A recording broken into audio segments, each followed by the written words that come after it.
Fala pessoal, sejam bem-vindos ao nosso episódio número 6, primeiro episódio da segunda temporada do Arthur Cury Podcast, dessa vez com um convidado de peso, que é bicampeão brasileiro absoluto de 50 livre, campeão sul-americano, nadador da seleção brasileira em mundial absoluto e mundial universitário, top 8 do NCAA, que é a maior competição universitária dos Estados Unidos, e ele é filho do maior medalhista em Olimpíadas da história do Brasil. Então, Luiz Gustavo Borges, seja muito bem-vindo, meu amigo. Valeu, Cury. Obrigado aí pelo convite. Eu sei que a gente está conversando um tempinho para fazer esse podcast, então finalmente está acontecendo e estou super animado de estar aqui para bater esse papo com você. Cara, legal. E obrigado de novo por vir. Eu sei que o pessoal vai aprender muita coisa com você. Conta pra gente como é que foi o seu primeiro contato com a natação, cara. Você fez outros esportes? Você teve ídolos, pessoas que te inspiraram? Eu comecei a nadar desde que eu me lembro.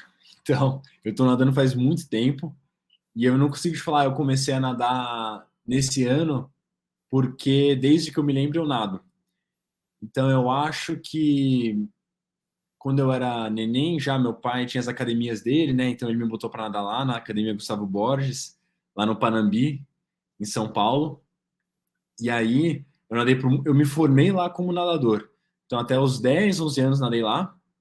Depois eu fui pro Celfran, que era uma escola mais perto de casa, que o Panambi era longe da minha casa. E depois com 12 anos eu fui pro Pinheiros. Aí eu virei nadador, né, federado finalmente. Mas eu não era bom o suficiente para ser federado, eu ainda era devagarzinho, mas acho que eu pulei a fila lá porque eu era filho do meu pai, né? Então eu acho que isso ajudou um pouco. Mas aí desde que eu entrei lá no Pinheiros, eu fui melhorando, comecei a melhorar mesmo com 16, 17 anos. E aí o resto é história, né? Mas o meu começo foi mais ou menos assim. Eu fazia outros esportes também na escola. Eu joguei como goleiro da escola até uns 14 anos. E até os 15, 16 anos eu também jogava no time de basquete da escola. E foi por volta dessa época aí. Com os 15 eu parei, com os 14 eu parei de jogar bola, com 15 eu parei de jogar basquete. E aí eu foquei mesmo na natação. Mas eu sempre fui de fim de semana, eu sempre gostava de praticar esporte também. Então eu jogava muito vôlei com meu pai, e também quando a gente viajava em hotel, praia. E eu andava muito de bike. Todo fim de semana eu ficava o fim de semana inteiro praticamente andando de bike. Lá no condomínio que a gente tinha casa no interior. Então esse é mais ou menos o meu início aí esportivo. Nossa, cara, legal. Você já era grandão quando você fazia vôlei e basquete? Quando você Sim, foi? eu era alto e magrelo, né? Então, se grandão for isso, sim. Mas como eu já... Cara, eu não joguei em time vôlei. Eu só jogava com meu pai lá em casa. Jogava vôleizinho em 2 contra 2, esse tipo de coisa. Mas no time de basquete, já que eu era alto, eu conseguia jogar com os mais velhos, só que eu era muito mirradinho. Então os caras chegavam, os caras me davam uma cotovelada e eu caía pro lado. Mas eu tinha altura já sim, com essa idade. Como é que foi o seu processo de evolução até você se tornar um dos nadadores mais rápidos do Brasil? Então, eu diria que eu comecei a ficar entre os mais rápidos do país em 2019, que eu acho que foi o ano que eu fiquei em quinto no Troféu Brasil. Eu fiz 22,21 em 2019. E aí, nos 5 anos seguintes, eu consegui ficar mais ou menos por volta desse tempo, até chegar ao 22,00 em 2022, né? 22,05 em 2024. Até eu melhorar mesmo, eu sempre fui um nadador que competia muito bem, só que eu não tinha aquele lastro de treino. Então eu era uma pessoa muito veloz na competição, mas no treino eu não conseguia extrair isso. E aí, quando eu estava me formando lá no Pinheiros, né, nem falando muito sobre minha formação até os 12, 13 anos, que eu não treinava de fato. Mas os 13 aos 17, 18, eu fui a cada ano me coordenando um pouco mais. Então eu sempre fui muito descoordenado por conta da minha altura. Quando eu era criança, meu pai sempre me falava, adolescente na verdade, sempre falava, cara, a coisa mais importante é você treinar sua técnica, você melhorar sua técnica. Porque quando você coordenar, quando você tem uma técnica boa e você aplica força naquela técnica, o seu teto é muito mais alto. Você consegue, o sarrafo aumenta por conta da técnica. Então, a técnica pode ser um limitador, como pode ser um potencial. Você teve uma conversa, né, com o Gustavo, biomecânica, e ele, melhor do que qualquer outra pessoa, pode falar sobre como a física e a biomecânica do nado vai ter um impacto gigantesco. E eu não entendo muito bem isso, do nível que o Gustavo, mas eu entendia que para eu me tornar um nadador excelente, eu precisava melhorar minha técnica. Então eu sempre foquei nisso. Então, aos poucos, eu fui me coordenando, e conforme eu fui me coordenando, eu fui melhorando aos poucos. E aí, com 16 anos, eu entrei para a ponta lá do Pinheiros, comecei a treinar com o Albertinho, comecei a fazer um treinamento de força também, e foi aí que eu comecei a despontar um pouco. E aí eu tava começando, não que a minha técnica era muito boa, mas ela vinha evoluindo e eu já era um cara potente. Então eu consegui juntar a minha força que eu ganhei com a técnica que eu vinha desenvolvendo. E aí eu dei uma melhorada boa aí com 17, 18 anos. E aí eu comecei a ficar rápido comparado com as outras pessoas no país mesmo, com 19, 20 anos, que foi depois do meu primeiro ano de faculdade, primeiro, segundo ano de faculdade, que eu consegui realmente ganhar mais massa. Eu ganhei vários quilos lá em Michigan, comia pra caramba, e eu acho que isso me ajudou a ganhar força de verdade. Entendi.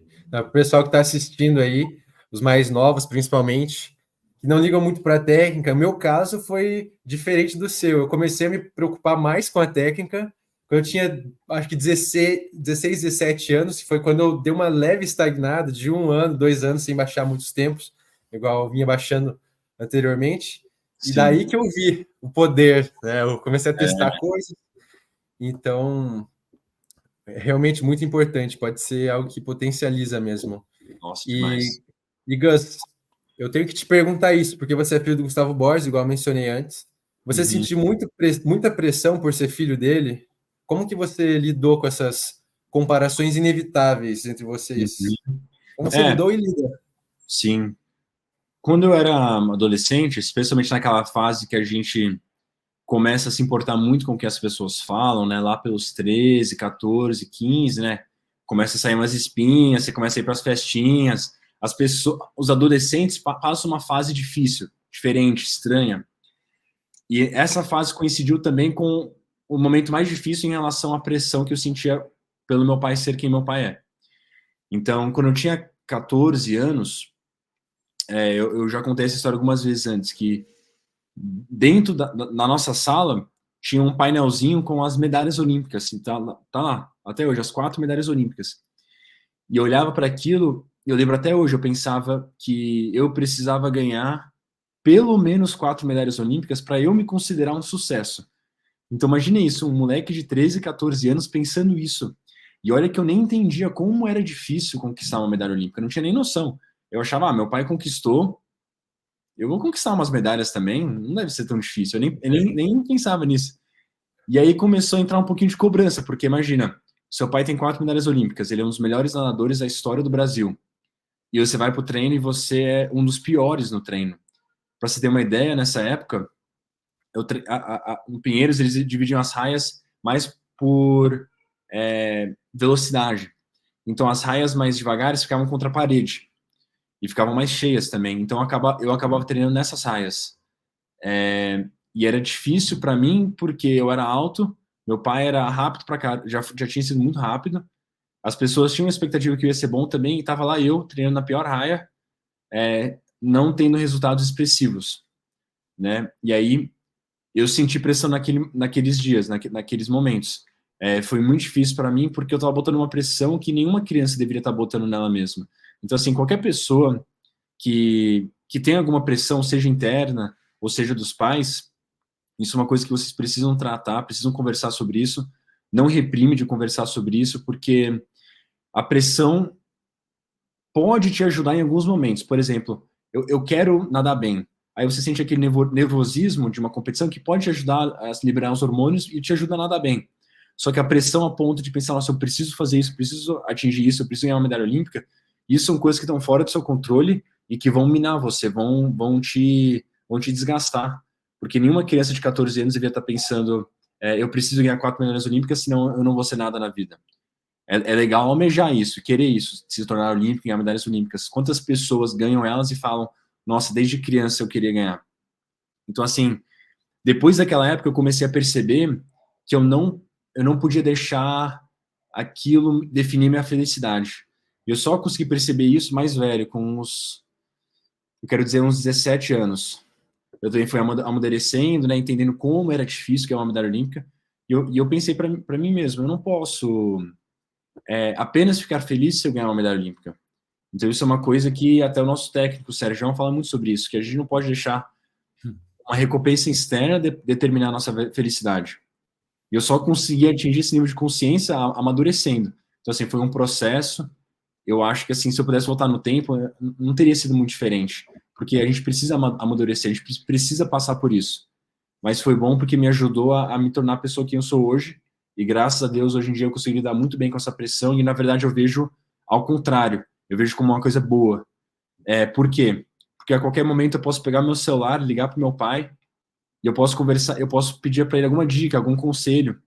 E quantas pessoas não dariam qualquer coisa para conseguir ligar para o Gustavo Borges e pedir uma dica de como nadar o 100 livre? E eu consigo fazer isso a qualquer hora do dia. Então, Cara, sim, é questão de perspectiva. com certeza, velho. Que bom que deu tempo de você amadurecer isso antes dos 20 anos, e eu até vou comentar depois, conversar com você sobre a sua decisão de ir para os Estados Unidos. E foi Uhum, lá onde você, mais leve e sabendo lidar com essa pressão, você acabou despontando. uhum, E então, entrando mais nesse lado dos Estados Unidos, você tomou a decisão de ir para lá, para estudar na Universidade de Michigan, onde seu uhum, pai já estudou, Michael uhum, Phelps já treinou lá, ele não chegou a estudar, fazer faculdade, competir, o college mesmo.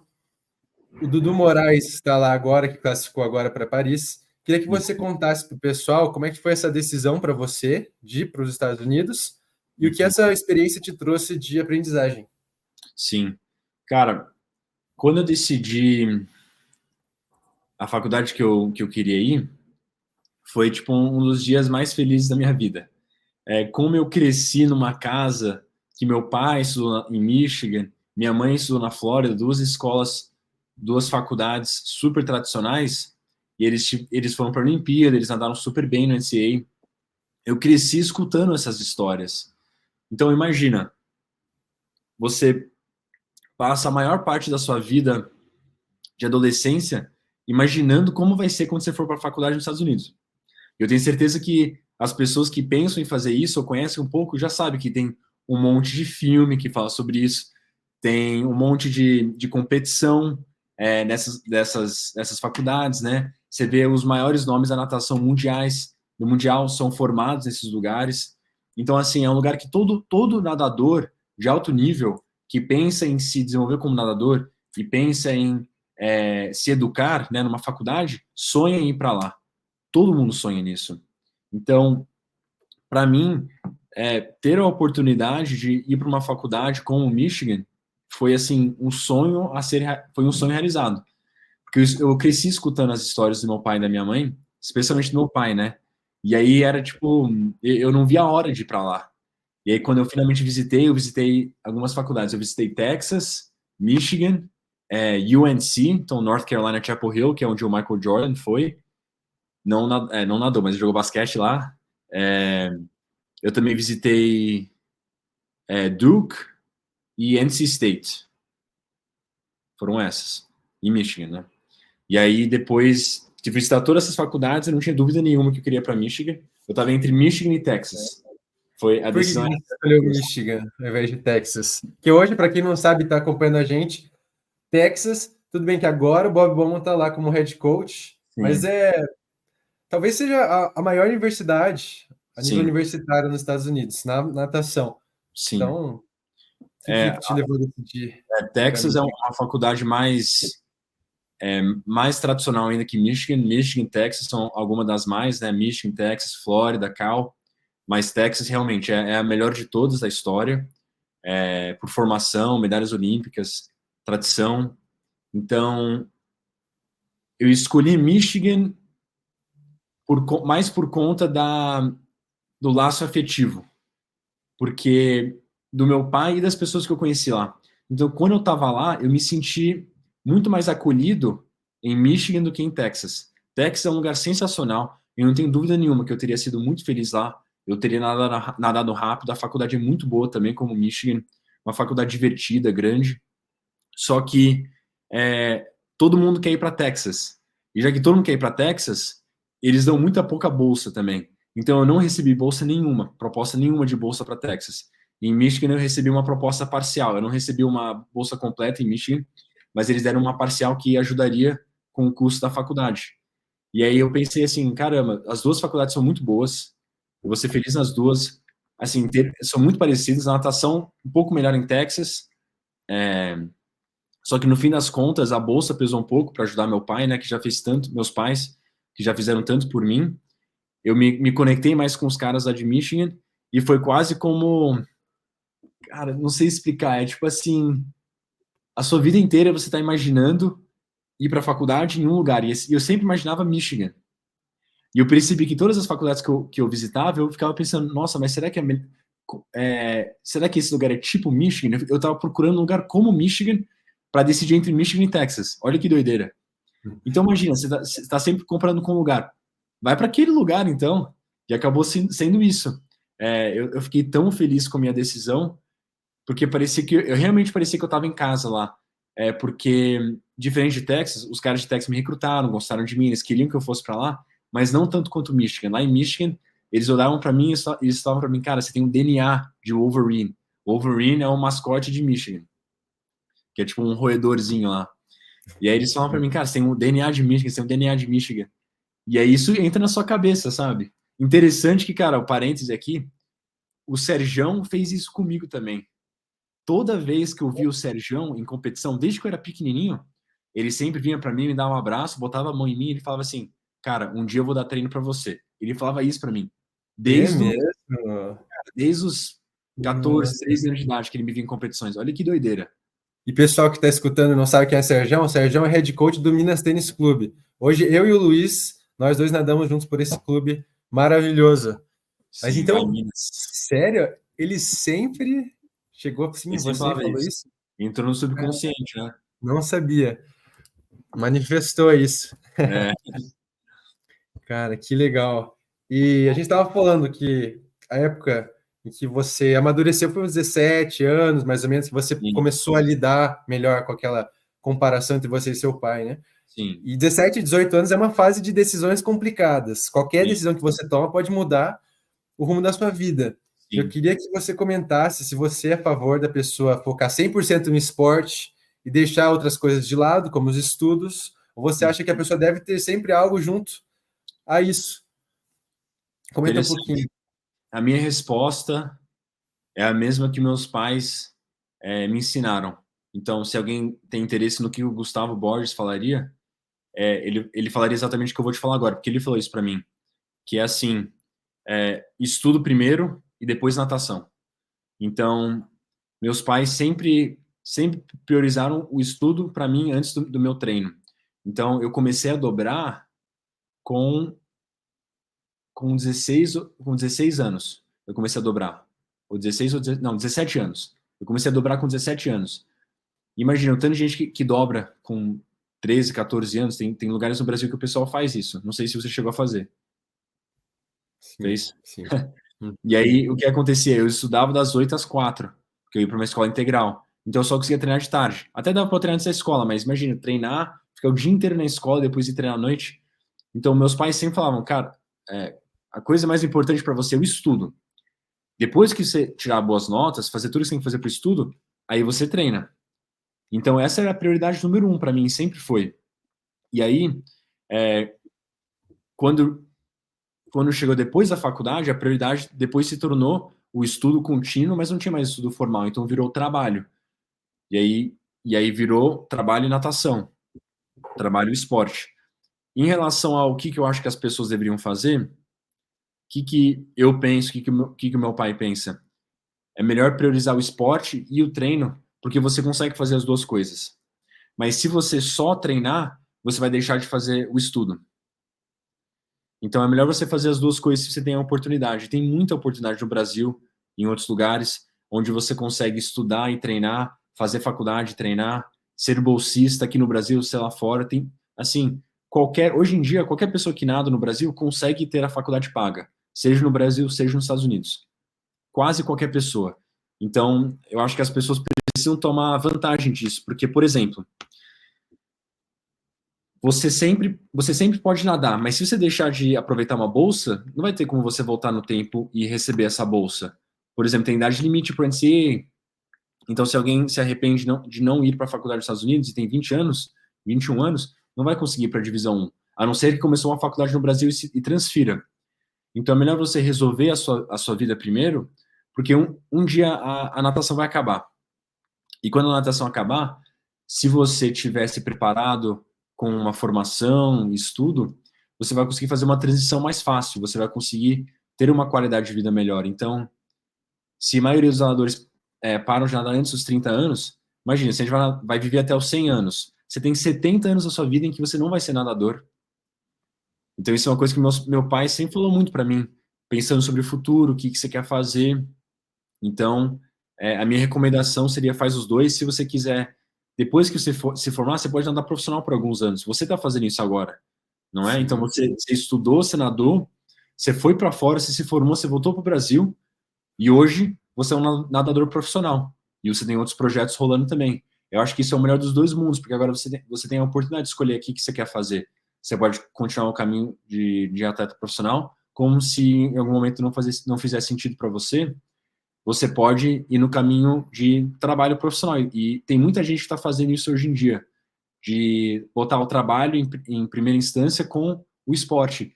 E tem gente que está fazendo isso de forma muito...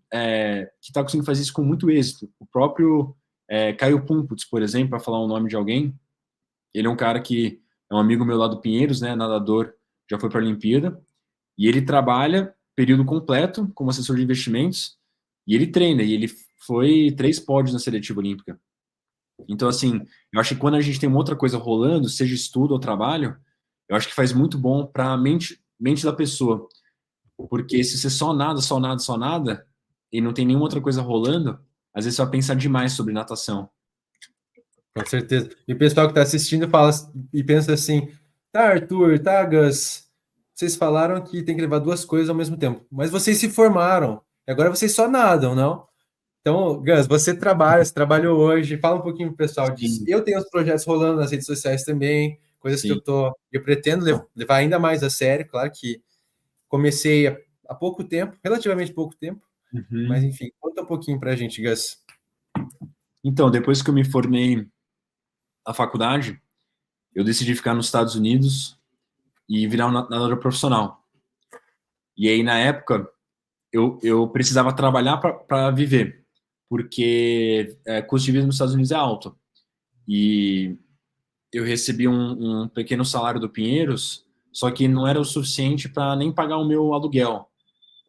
Então eu precisava trabalhar para nadar, porque nos Estados Unidos, quando você é nadador profissional, não sei se as pessoas sabem disso, mas os nadadores profissionais dos Estados Unidos pagam para treinar, eles pagam para ir para as competições, eles pagam os hotéis dele. É diferente do Brasil. No Brasil, os atletas de natação profissional são muito sortudos nesse quesito, porque a gente aqui recebe, e recebe bem, em alguns casos, para nadar. E lá nos Estados Unidos não é o caso, você paga para nadar. Então, a maioria dos nadadores americanos, pouquíssimos têm patrocínio, a maioria está trabalhando, ou seja, de técnico de vez em quando, ou fazendo clínica, ou trabalha mesmo, meio período ou meio período completo. Então, me formei, trabalhei período completo por 7 meses numa empresa de tecnologia, vendendo software, e aí tudo que eu recebia de salário eu usava para competir, pagar todas as minhas coisas. Aí eu fiz uma transição para a Finis, que é uma empresa de material aquático. Trabalhei para eles por 1 ano e meio. E aí nessa época eu já estava morando no Brasil. E aí minha última transição, que é a posição que eu estou até hoje, eu estou trabalhando com o meu pai em uma das empresas dele, na empresa dele de palestra e treinamento corporativo. Então, para quem acompanha o meu pai no Instagram, ele, apesar de ser dono da metodologia Gustavo Borges, né, que está presente nas academias pelo Brasil, ele também palestra e faz treinamento para empresas. Então, ele passa um pouquinho da vivência dele como atleta olímpico, medalhista olímpico, para para motivar as pessoas, para ensinar as pessoas como elas podem trazer aquele olhar de atleta de alto rendimento para o mundo corporativo, o nosso dia a dia. Então, eu ajudo meu pai aí na área comercial, que seria a área de vendas, a fazer as vendas e as pós-vendas dessas palestras e treinamentos. E eu faço isso junto com a natação. Então, eu treino, eu trabalho, e é isso, cara. E, Gus, este ano de Olimpíada, tivemos atletas do Minas que se classificaram, Nick Albiero, Dudu Moraes e Fernando Scheffer também, além da nossa fisioterapeuta, Tati Ribeiro. E, cara, você passou por um momento difícil esse ano. Você competiu seletiva, assim como eu também, só que você ficou a 9 centésimos do índice olímpico no 50 livre, Sim. cara. Então, pode contar pra gente como é que foi a sua preparação para a seletiva olímpica e o que você acha que poderia ter feito de diferente para conseguir esses 9 centésimos que faltaram? Uhum. Para responder a sua segunda pergunta primeiro, eu acho difícil olhar em retrospectiva e corrigir uma coisa, porque primeiro que assim já aconteceu, eu não consigo voltar no tempo e mudar, e eu me dediquei tanto, eu fiz tantas coisas que eu vou te contar algumas delas, que é assim até um pouco difícil pensar sobre isso, sabe? O que eu poderia ter feito diferente? Eu acho que pensar o que eu posso evoluir para melhorar no futuro é um pensamento legal. Mas eu ficar pensando muito sobre o que eu poderia ter feito diferente para pegar uma seleção, para ter pego a seleção, eu acho que isso não é um pensamento tão construtivo. Sendo que a conclusão pode ser a mesma. Eu preciso mudar A, B e C. Mas em um deles, eu estou falando, eu deveria ter feito A, B e C, e talvez se eu tivesse feito isso, eu teria pego a Olimpíada. Eu acho que a energia acaba sendo negativa aí. Mas se eu refletir e pensar, se eu fizer A, B e C, eu posso ser mais rápido no futuro. Eu acho que isso é uma energia positiva, porque está olhando para frente, e não para o passado, que é uma coisa que eu não controlo. Então, cara, eu não consigo te falar se eu tivesse feito isso diferente, eu teria pego a vaga ou não. Eu consigo te falar que se eu tivesse feito a minha melhor saída da vida, os meus melhores 15, e nadado exatamente igual, eu teria nadado para 21,8. Eu consigo te falar isso. Então, talvez para responder a sua pergunta, talvez se eu tivesse acertado minha saída, ou se eu tivesse treinado mais saída, ou me dedicado mais a isso, talvez eu poderia ter classificado para a Olimpíada. Mas assim, isso não é uma culpa, eu não jogo isso em nenhuma pessoa, eu não jogo isso nos meus técnicos, não jogo isso em ninguém da comissão do Minas. Eu não fui para a Olimpíada 100% por causa de mim. Eu aceito isso, eu estou tranquilo com isso agora. É só uma observação que a minha saída foi o meu ponto fraco na prova, quando geralmente já foi meu ponto forte. Então, isso é uma coisa para evoluir para o futuro. Que você especificamente quer saber sobre a minha preparação?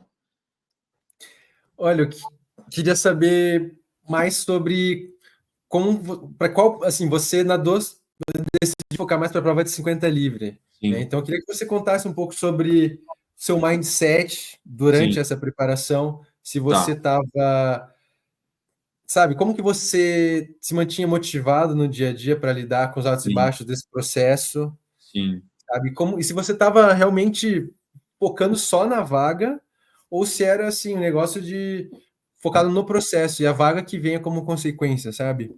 Hum, Interessante essas perguntas. Antes de eu começar o macro, eu sentei para conversar com a comissão inteira e eu falei para eles que eu achava que a minha maior chance para ir para a Olimpíada era no 50 livre.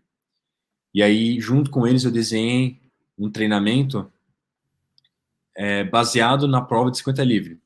Então, eu ia treinar para 50 e 100 livre, só que o foco era o 50 livre. Então, a gente fez alguns ajustes para a gente tentar aumentar o meu top speed no 50 livre e trabalhar mais os fundamentos do que se eu estivesse fazendo uma preparação para 50, 100, 200 ou para 100 livre.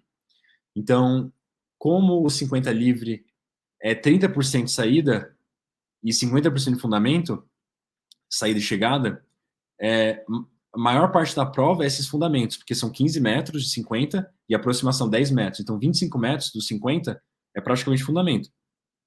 Então, quando eu pensei nessa forma, eu refleti, eu pensei, eu estou fazendo 15% de volume de treino, ou, não, desculpa, eu estou fazendo 30% do volume de treino em saída, eu estou fazendo 50% de volume de treino em fundamento, e a resposta era não. Aí eu trouxe isso para os técnicos, a gente incorporou treinos adicionais de saída, treinos lá com o Gustavo, o nosso biomecânico, e aí a gente também diminuiu um pouco o volume. Então eu estava dobrando parecido, só que o nosso combinado era que eu nunca ia rodar com técnica ruim. Eu sempre tinha que fazer o trabalho aeróbio leve com uma técnica apurada. Por quê? Quando você cansa e a sua técnica piora, você está ensinando o seu corpo e quando você cansa, você vai nadar daquela forma. E numa prova você cansa muito. Então, se o seu default é uma técnica ruim quando você cansa no treino, na competição vai acontecer a mesma coisa. Então, eu fiz ajustes no treino, eu caprichei muito mais na musculação, na alimentação, eu procurei, eu pesei, eu fiquei um pouco mais pesado que eu fiquei em 2023, eu aumentei uns 1 ou 2 quilos,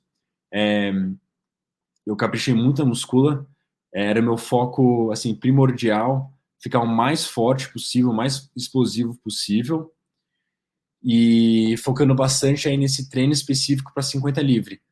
Então, muita apneia, muita velô, muito paraquedas, e sempre pensando na minha técnica. Toda hora que eu conseguia, pensando sobre minha técnica. E aí, como eu falei, os meus 15 aos 50 foi o meu PR, foi o meu personal best. Eu nadei, o meu nado limpo foi muito rápido, o mais rápido da minha vida. O que faltou aí mesmo foi um pouquinho dos fundamentos. Mas isso é uma notícia boa, porque o treino que eu fiz específico para velocidade de 50 livre, de força, deu certo. Então agora é mais uma questão de ajustar os fundamentos. Claro. Legal, cara. E é legal ver que você, depois desse momento difícil, eu sei que as pessoas que não acompanham muito, não te conhecem, elas vêm e, sabe, pensam, nossa, mas que momento horrível, não sei o que, não pegou o índice e tal. Só que a vida não é só natação, e é legal ver você lidando com tanta maturidade, sabe, com essa situação. E a forma como você encara o dia a dia realmente me inspira, inspira todas as pessoas à sua volta, porque você tem uma energia muito legal. E Obrigado. é por isso que eu queria perguntar mais uma vez, só que agora não é relacionado à seletiva, é perguntar sobre como você se mantém tão motivado e com essa energia que contagia as pessoas à sua volta.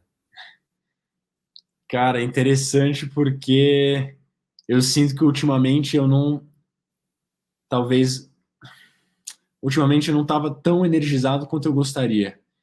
A preparação para a seletiva olímpica foi muito pegada, né? Não é necessariamente sacrifício, mas eu deixei de fazer muita coisa que eu gosto ou que eu gostaria de fazer para me preparar ao máximo para a seletiva olímpica.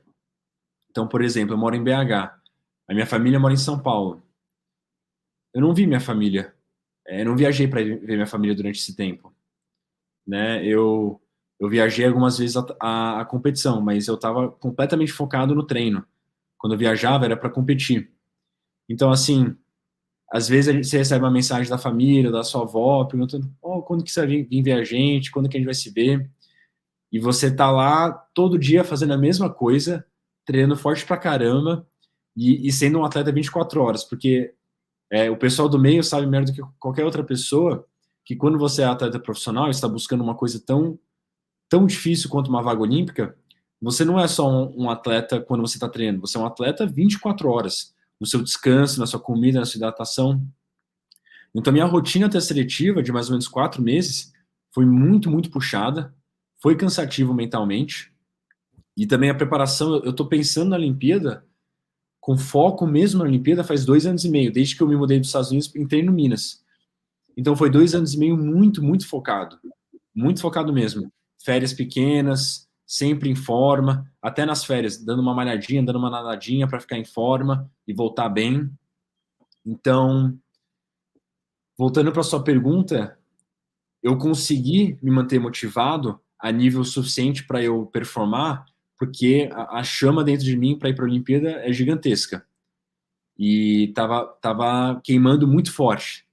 E eu acho que isso, a motivação não é uma coisa que sempre vai ficar igual, sabe? Não é todo dia que você vai ficar muito motivado, super bem, super feliz.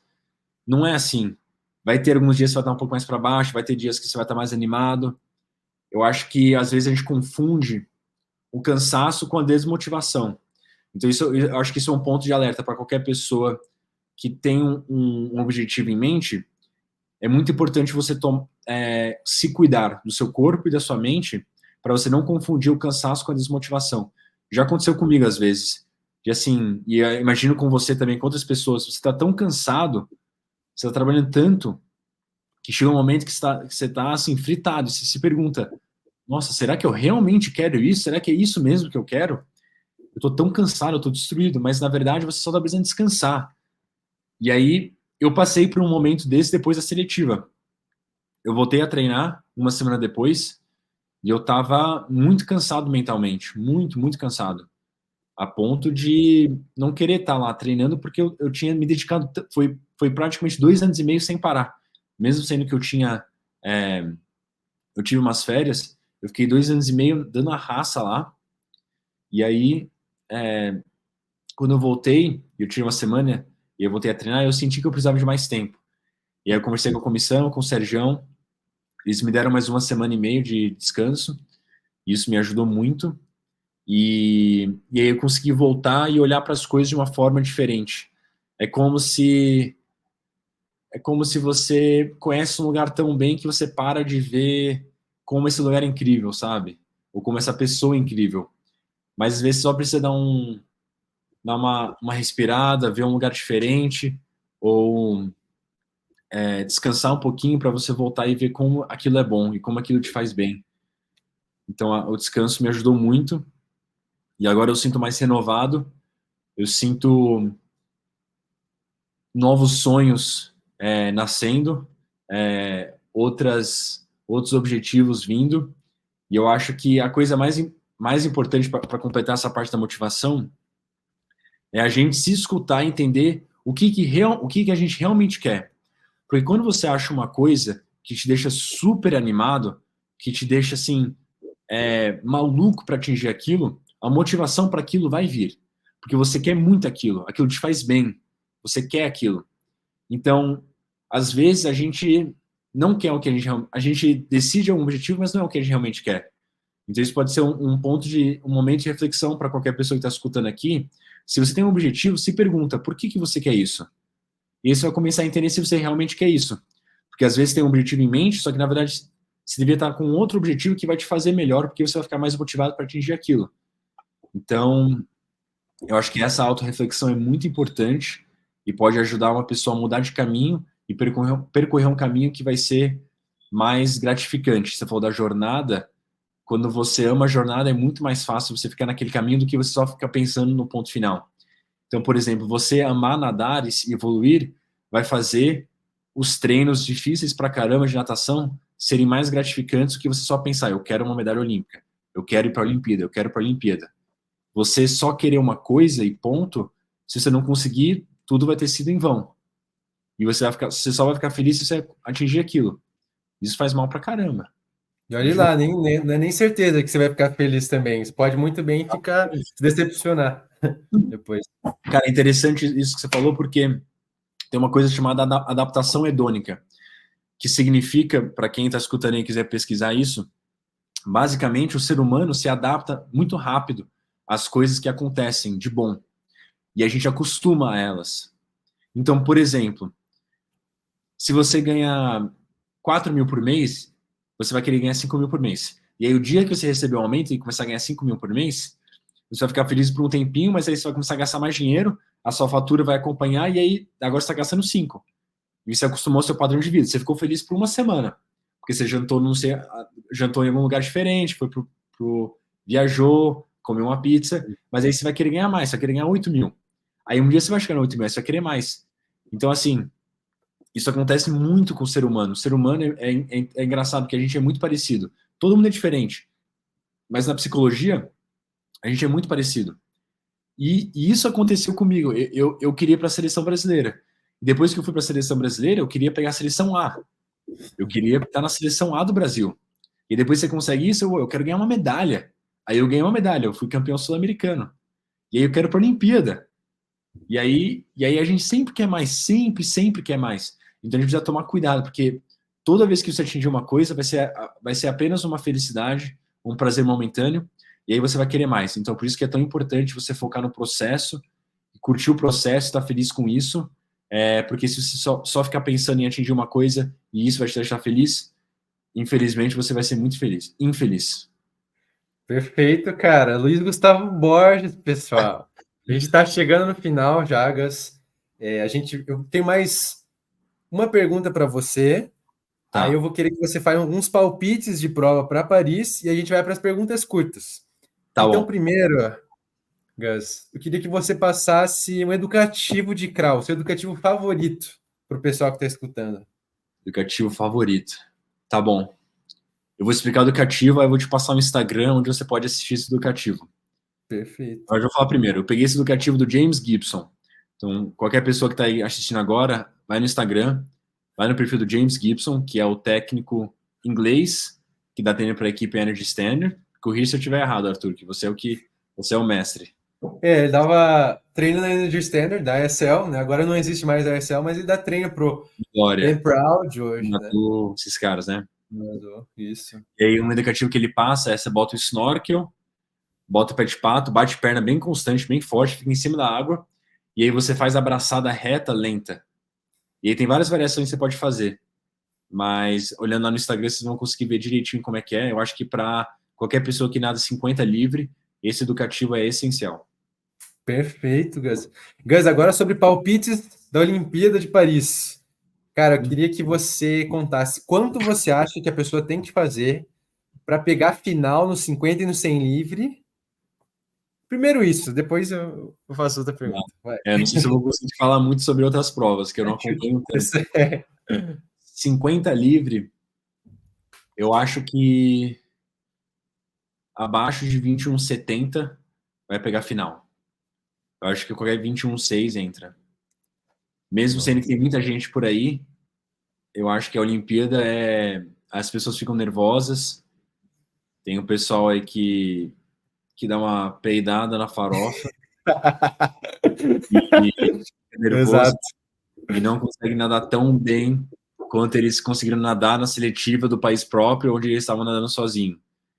Então, acho que qualquer coisa abaixo de 21,69 pega a final na Olimpíada. E medalha de ouro, 50 livre. Medalha Nossa, de ouro. eu acho que 21 vai ser 21,1 ou 21,2. Eu também acho. Eu acho que vai ser menos que 21,20. Perfeito. E 100 livre, meu caro. Final e medalha de ouro. Eu acho que final de 100 livre vai dar, nossa, 47,5. Eu acho que abaixo de 47,60. Talvez até 47,7, talvez. Mas eu acho que já vai ficar um pouquinho difícil. Muito forte. Porque tem muita gente rápida, muita gente mesmo. Assim, você pega, assim, tem dois caras para 47 dos Estados Unidos, tem os caras lá da Austrália, tem o Popovich, tem o chinês, tem o canadense, né? Sim.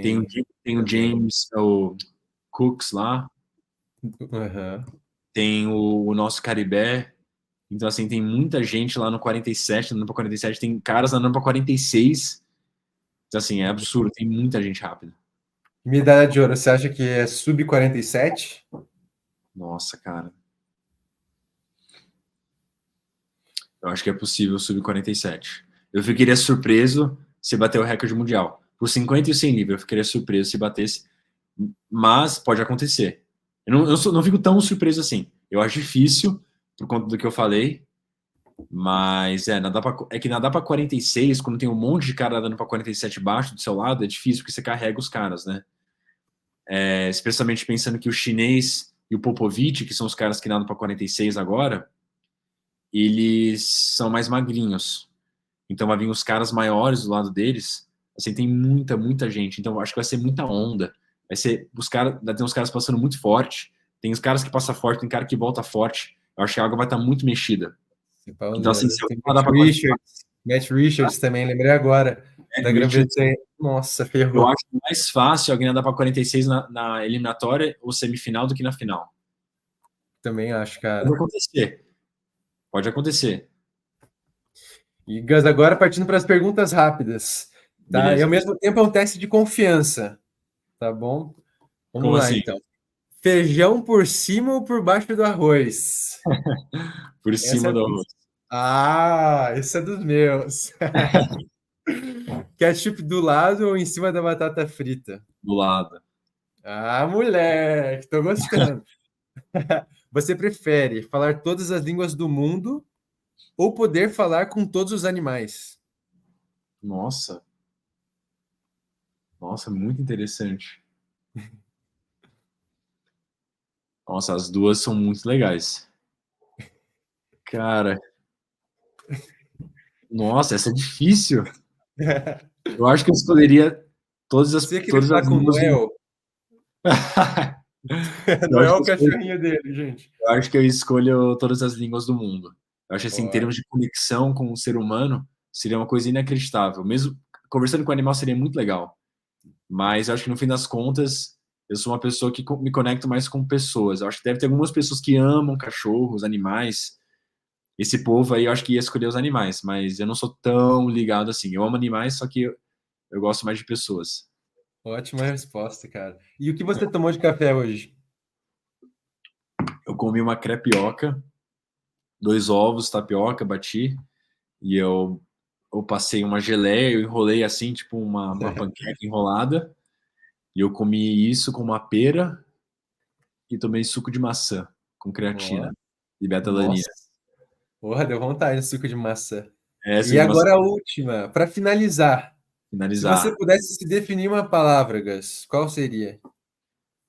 Em uma palavra, entusiasmado. Olha, Não sempre eu gostaria de estar mais entusiasmado.